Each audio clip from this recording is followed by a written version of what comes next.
C'è il tema del consumo del suolo, su cui avete battuto più e più volte, in più occasioni.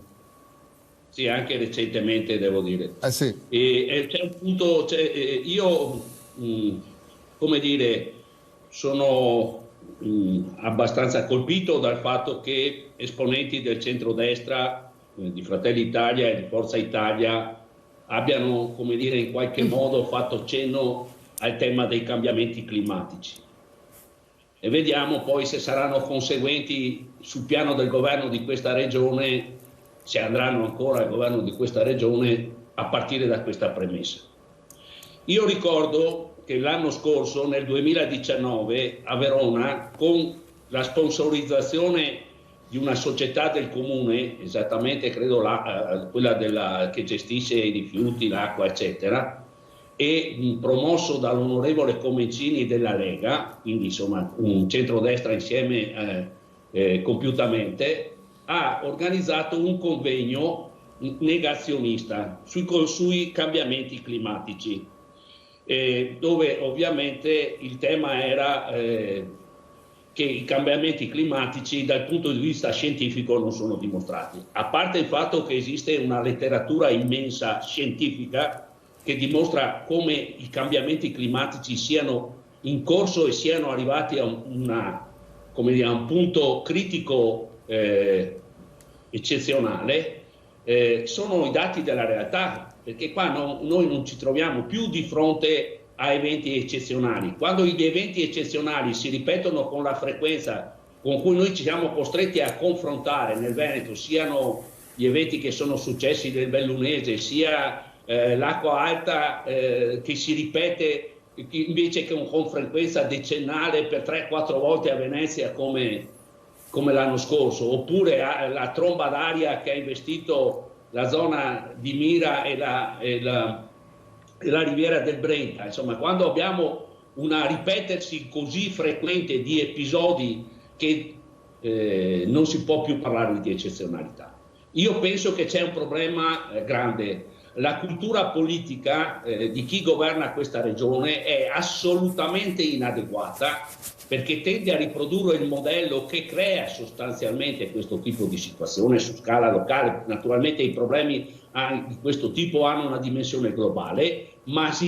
la necessità di una cultura politica che sia in grado di governare un processo di riconversione delle produzioni e dei consumi adeguato alla pericolosità di questa situazione che noi viviamo non esiste nel centrodestra, non esiste assolutamente. Io penso che questo sia un grande problema per i Veneti, è un problema nazionale, un problema generale, ma nel Veneto è un problema ancora più grande. Vorrei ricordare che a parte l'eccezionalità dell'evento, a parte il fatto che alcune che ovviamente devono essere fatte delle opere che permettano il contenimento delle acque e un loro deflusso insomma ordinato, su questo non si discute ed è chiaro che questo è necessario. Vorrei ricordare che il comune di Verona è agli apici nazionali, così come lo è il Veneto, del consumo di suolo. Questo è un comune che è governato dal centrodestra da decenni, e queste sono le conseguenze poi di una politica che, come dire, ha favorito la rendita, ha favorito la speculazione immobiliare. Questi sono i risultati. Se non si parte da qui, qualsiasi tipo di ragionamento non ha alcun senso. Ricordo che al convegno di Verona le battute più frequenti erano quelle sui gretini, cioè i seguaci di Greta, no? Ecco che appunto dal punto di vista di chi ha organizzato quel convegno sostenevano delle tesi ascientifiche. Ecco, questo è il punto politico, questo è il vero punto politico di questa classe dirigente che tende naturalmente a riprodurre questo modello di sviluppo perché difende gli interessi che sono cresciuti dentro questo modello di sviluppo, e da questo ovviamente il blocco sociale è sicuramente votata con largo consenso. Non può più essere, come dire, al governo di questa regione. Per questo la battaglia deve essere molto netta su queste questioni, perché questi non possono più governare questa regione, perché costituiscono, per gli interessi che difendono, un pericolo per i cittadini e le cittadine venete. C'è un punto che nella discussione di oggi non è stato toccato, però è un punto fondamentale, e cioè noi siamo in una situazione per cui centrodestra e centrosinistra sostengono alcune opere come la TAV, la Pedemontana e altre, che sono sicuramente non necessarie e hanno un impatto notevolissimo sul nostro territorio, e questi investimenti che vengono fatti in funzione di opere che hanno risultati anche dal punto di vista concreto risibili, perché la TAV ridurrebbe di pochissimo il tempo di viaggio, ad esempio fra Milano e Venezia, ma nel contempo non si fanno e non si producono quegli investimenti, non si spendono quei soldi nelle opere strategiche di conservazione, di tutela, di risanamento del territorio, che sono assolutamente indispensabili alla nostra regione. Una delle ragioni per cui noi abbiamo scelto una posizione alternativa è esattamente questa. Vorrei commentare il post di Lorenzoni, il quale attacca Zaia per la questione dell'ospedale del pronto soccorso di Verona, però Lorenzoni e l'amministrazione comunale di Padova, nonostante le posizioni prese in campagna elettorale,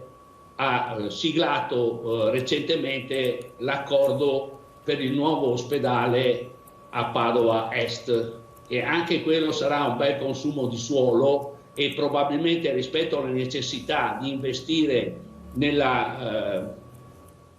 sanità dei territori, nella sanità diffusa, nella sanità di prevenzione, non mi pare un'idea straordinaria. Questo è un punto politico fondamentale, e lo sottolineo perché non vorrei che le nostre posizioni fossero confuse con quelle del centro-sinistra, perché le cose che dicono magari hanno anche un contenuto che si avvicina a alcune posizioni di carattere coerentemente ambientalista, ma poi nei fatti le pratiche vanno da un'altra parte. Nella sostanza tutta questa narrazione ambientalista si contraddica nei fatti, ma anche dove il centro-sinistra governa, perché questo è il punto, ma comunque insomma questa sarà una discussione che faremo. Nell'ultima consigliatura il Partito Democratico Veneto ha elaborato un documento Veneto 100% sostenibile, cioè emissioni zero fino al 2050 di anidride carbonica, questo proprio per andare in tutta una serie di investimenti. Il Partito Democratico alla conferenza sui servizi, dove si è votato per l'inceneritore di Fusina, ha votato con i suoi amministratori locali per il sì, cioè non è che possiamo noi fare un discorso di sostenibilità ambientale e poi quando si vanno a decidere cose concrete si fa altro, perché questa è un pezzo, ad esempio, della questione aperta nella dialettica interna a Coalizione Civica di Padova. Sì, perché sostanzialmente larga parte degli elementi programmatici su cui era stata fatta la campagna elettorale sono contraddetti. Questo è un punto politico, cioè quando si agisce sul terreno della politica, la coerenza fra parole e fatti non deve essere, come dire, netta, non opinabile. È chiaro? Bisogna essere coerenti, sempre